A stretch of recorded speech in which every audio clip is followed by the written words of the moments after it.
pandemic.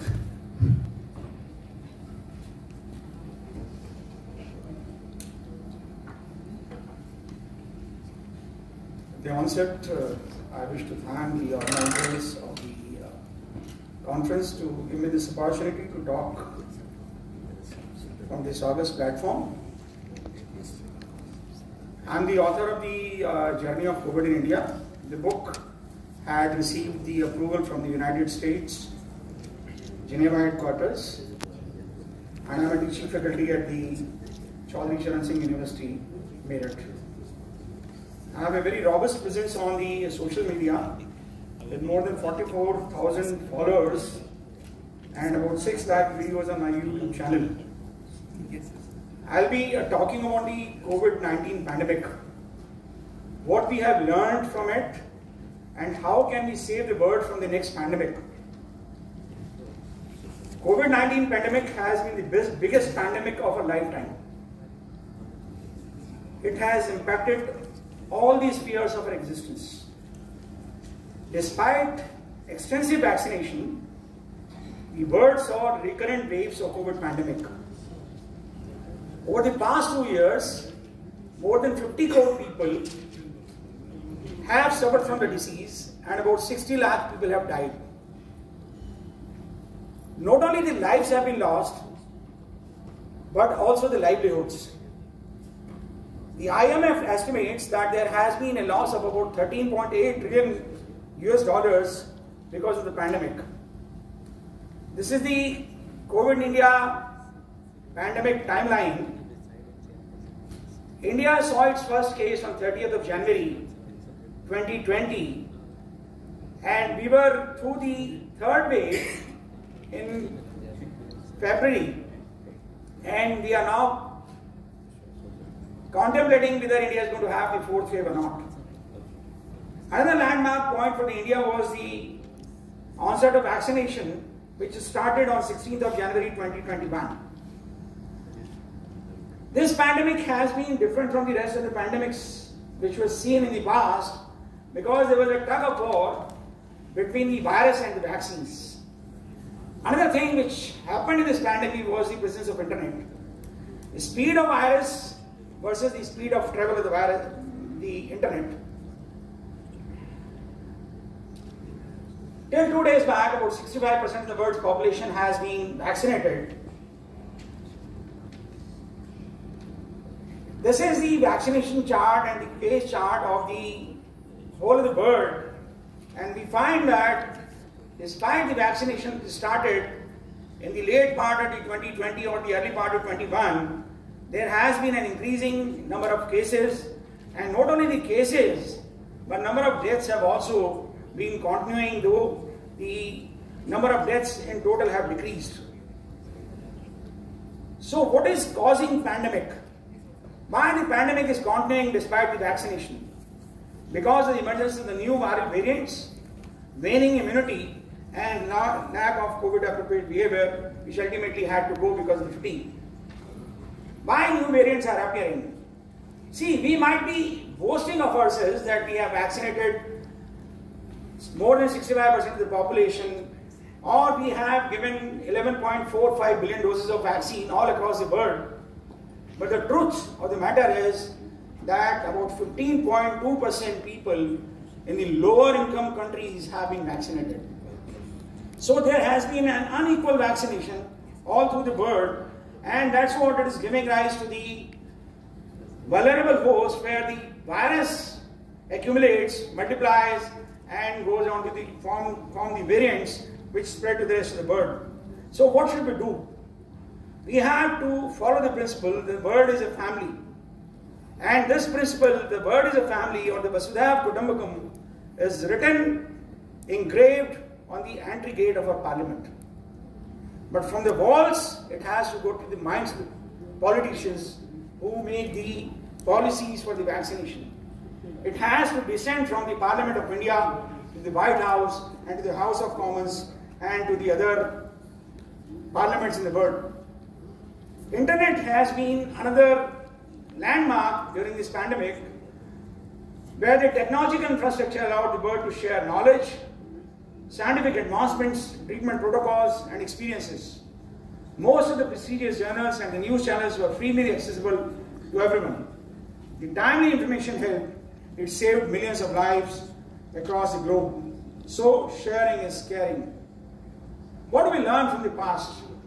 The world saw the last pandemic about 100 years back. Over 50 crore people were affected during that pandemic. This time also, more than 50 crore people have been affected.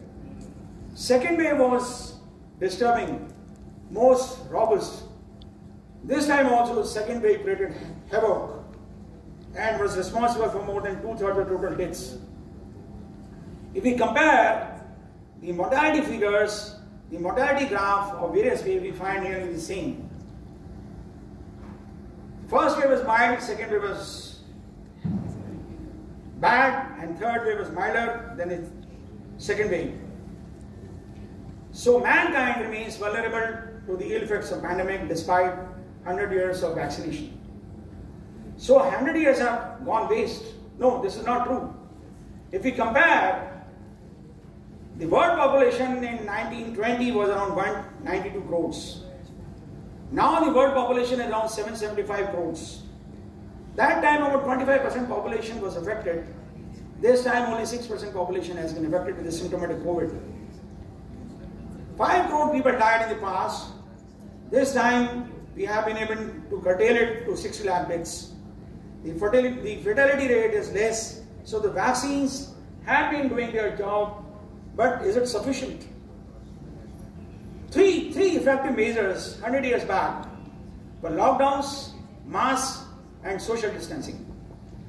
This century also, these were the pillars of pandemic management. So, have 100 years gone waste? No. Scientific developments during the last 100 years have helped us to immediately identify the disease, isolate the virus, decode its genome, and share it with the world. And the genomic surveillance and the genome decodation help us to develop the number of vaccines in record times on the existing knowledge and templates. And these vaccines help mitigate the effects of pandemic. But is it sufficient? No. Dil mange more. World is still waiting for an effective antiviral agent. Molnupiravir, remdesivir, they remain surrounded by controversies. Paxlovid is still not widely available. Our experience with the drug is very little. Monoclonal antibodies are expensive and they are not available for the masses. They are available only to the classes. World needs new drugs. And not only the drugs, the doses, that too at affordable rates. If we really want to win over the pandemics in future, it is the time that we start investing into the antiviral research. Only then we will be able to win over the next pandemics. China had been one of the most successful countries in the world in controlling the COVID-19 pandemic. In fact, this was the only country which followed successfully the zero COVID. Like any disease management, prevention, early diagnosis and treatment, and rehabilitation. These are the three pillars of management of any pandemic also. First stage was the prevention of the spread of cases. This is most beautifully managed by the China. Wonderful lockdowns, very strict lockdowns. Excellent quarantine measures they had, and beautiful contact tracing. Second stage, the early diagnosis and management, was practiced by the whole world, but primarily contributed by the UK and Europe. And third is the rehabilitation. Now the world is moving towards the rehabilitation, which involves sustainable economic and social development. What do we learn from all this? During the court case in USA, the US Supreme Court, it gave a verdict in favor of anti-vaxxers. But what was the result? The result was there was a heavy mortality during the Omicron wave. While the pandemic was maintained with the iron hand by the China, the mortality was low, the number of cases were less, So, pandemic is a war-like situation. So, the liberty of citizen rights has to be managed with the iron hand, with a soft heart. And too much liberty and talking too much about the citizen's right might be counterproductive. Another thing was initially contemplated by the UK, herd immunity. But we all know that the herd immunity experiment has failed in case of pandemic. Because the virus mutates, there has been immune escape phenomena and the immunity wanes off. So one has to be proactive about the new viruses. Otherwise, the tables might be turned. We might land up seeing the heavy mortality. The other thing that we found in the pandemic was the heavy mortality among the comorbidities, CKD, COPD, CHF, organ transplant patients. So we can reduce the mortality in times to come also if we can manage our comorbidities. How do we tackle the new pandemics?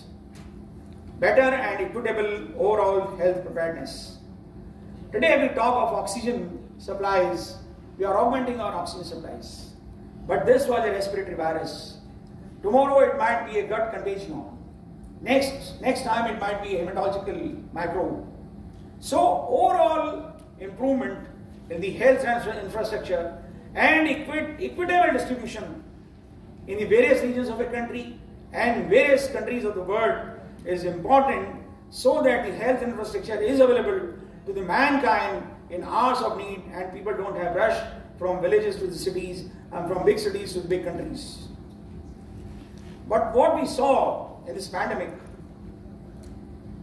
not only that the distribution was unequal, we found that the rich countries, the mighty countries were bossing over.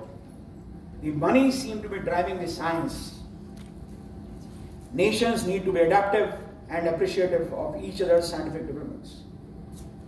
Sinopharm vaccine versus the Covaxin.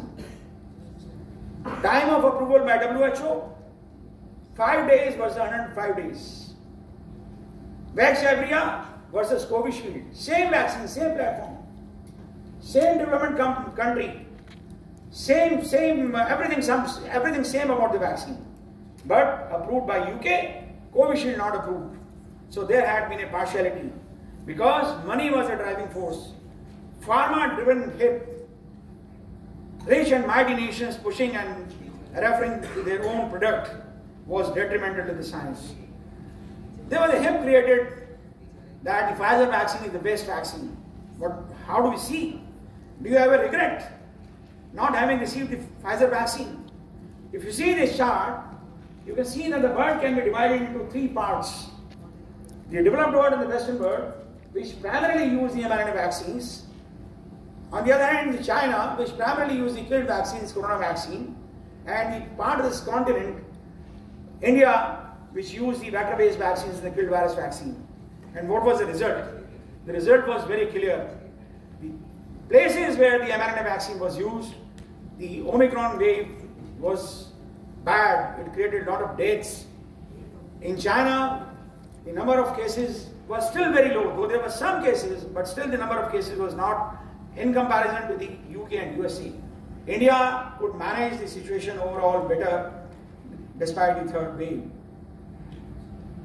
Because mRNA vaccine is a new technology, they have an excellent emergency response, they can be quick to develop, but unfortunately, their immunity wanes off very fast.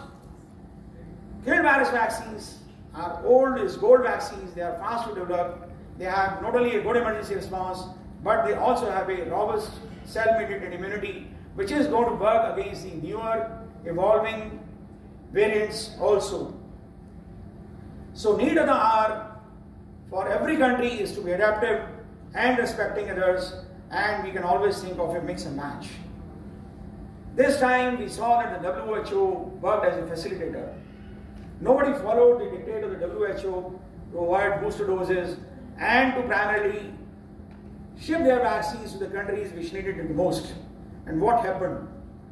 The countries which were less vaccinated, the Africa, the Omicron grew over there and spread all over the world and and primarily punish those countries which had the biggest arsenal of the vaccines in their coffers and did not supply to the countries which needed it the most.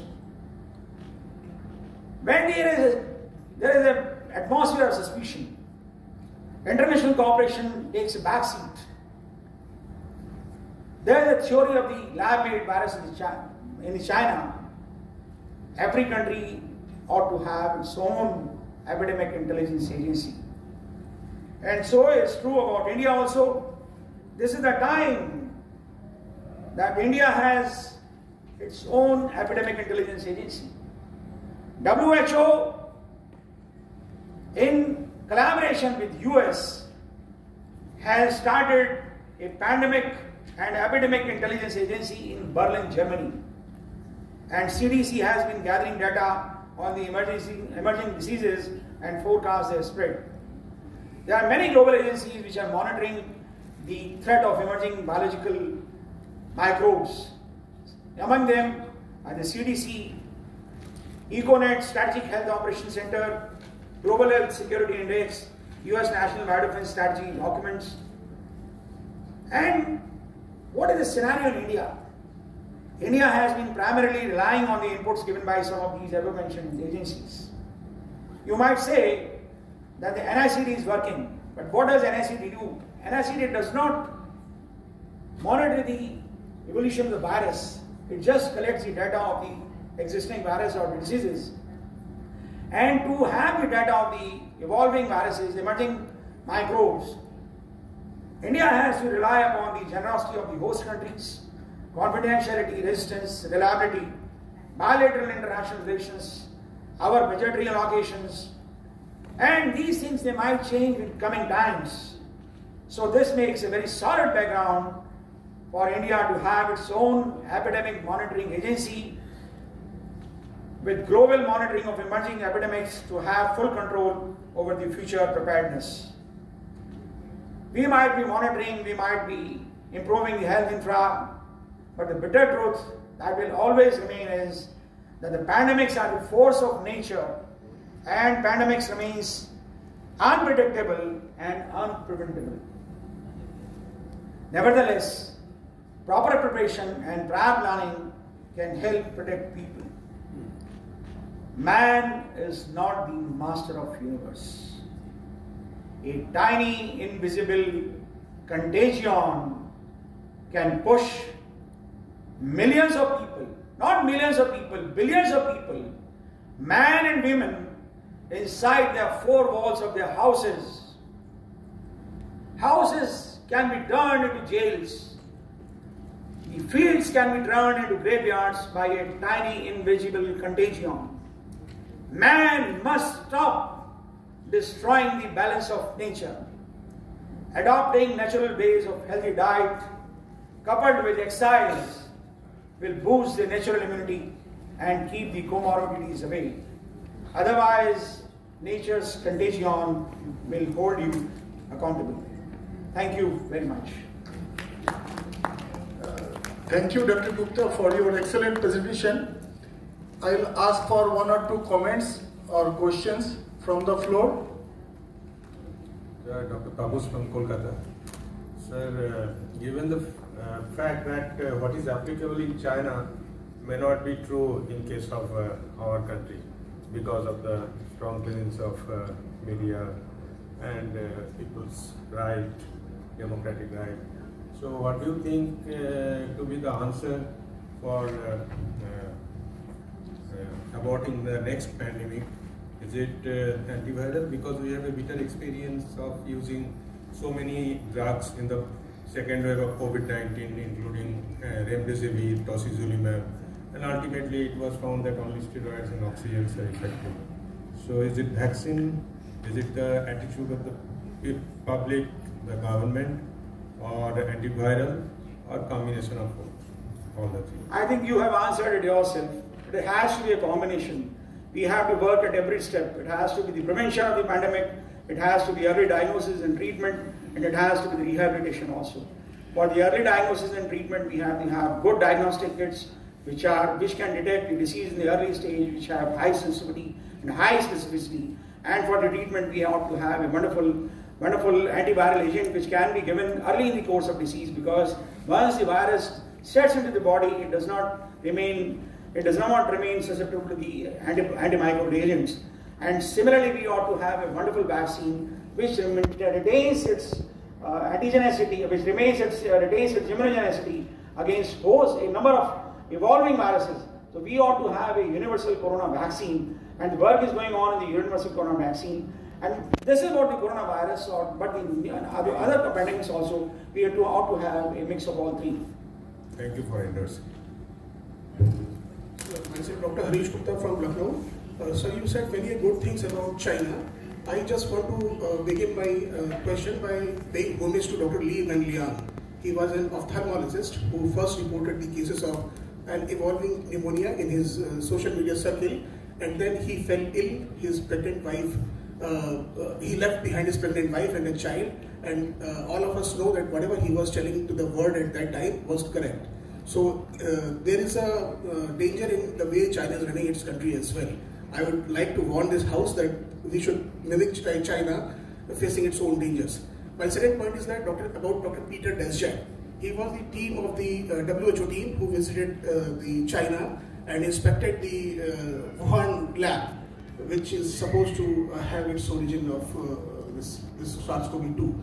What later on emerged is that Dr. Peter Daszak wrote a letter to the Lancet, and the letter got published, and he said that all of us should support the scientist. What he did not reveal at that time was that he was having conflict of interest, and he was the part of the lab which was supposedly doing gain of function mutation lab work at the Chinese lab. So I would like to again warn this house that we should mimic China, we should make ideal of China while having its own dangers.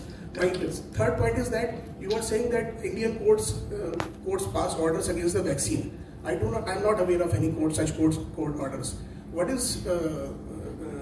we should recall is that 1 year ago, before second wave, we were not very eager about getting vaccinated our population. We did not purchase enough doses. We did not even order enough doses.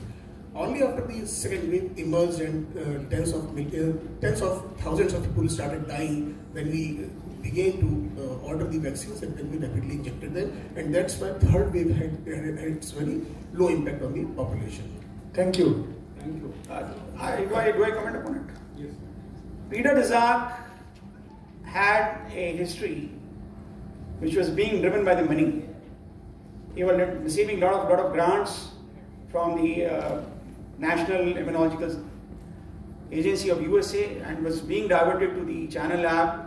So whatever he said may not be reliable. We ought to have our own epidemic intelligence agency. And even today, the world believes that the India managed the COVID the best way. It somehow happened that we allowed the run of the Delta wave, though it caused some mortality also. We had a bad time that time, we do not want to recall it. But it allowed us to have a natural immunity over which the vaccination gave us a wonderful, robust hybrid immunity, and that's the reason probably the Omicron remained a mild take for us. And even today, US people, they accept that the India had managed the COVID best way despite the heavy population, the large, huge population. The mortality over there has been less, and the number of cases have been much lesser as far as the per million cases are concerned in comparison to the other countries in the world. So last question. So 3 or 4 months ago, a paper was there in the Science in which the scientists showed that the number of cases per million population or number of deaths per million population is same worldwide, including India. I feel the population of USA is around 33 crores, and India it is 140 crores. If you multiply the number of cases, it is going to be much less. India had much lesser number of cases, total cases. Sir, very warm good afternoon. Dr. Tapas from Mahatma Gandhi, Jaipur, sir. Sir, 2 questions. The first question that I have is, sir, democracy cannot be considered to be at par or at any stand or platform flank to be compared with China. The reason is we have earned it after centuries, sir, and strict parents will always breed spoiled brats. So what I personally believe is, like Swachh Bharat and all, we need to have behavioral changes in the population rather than going for strictness and sticks. And the second thing is, when we go for contagions, sir, things will always it's dynamic. It has happened to control the population. When the planet is already overburdened with population, resources are limited. Despite spreading the medicine, despite spreading the resources for antimicrobials and all the agents, it will always find a newer path for the control of the population. So then, what I personally believe is, both these changes, behavioral changes as well as control of the population, they are also an integral part to control any such new epidemic that is going to happen in the future. I absolutely agree with you, the second point, but that is not the topic of the debate right now. Whatever population we have to protect it. And your first question was regarding the management or the strictness. There were certain countries which were very high on the stringency index, and India was also high on the stringency index. But many of these countries, their politicians, they use the pandemic to assert power, to have the corruption lie beneath the carpet. But the stringency during the pandemic period is the call of the day. And the media has to learn and to accept it, and it has to go down the throat of everybody that this is a war-like situation. You can't just be roaming on the roads and have a bullet, and we just can't afford to lose the important thank you, Dr. Gupta. Please sum up. Please sum up. Thank you. I think I have answered most of the questions. Thank you very much, and thank you, organizers. Thank you, Chairman sir. Thank you. Thank you all the speakers. I, on behalf of my co-chairs, Dr. Brahmananda Das and Dr. Ramesh Gupta, would like to conclude the session here. Please give a big hand to all the speakers.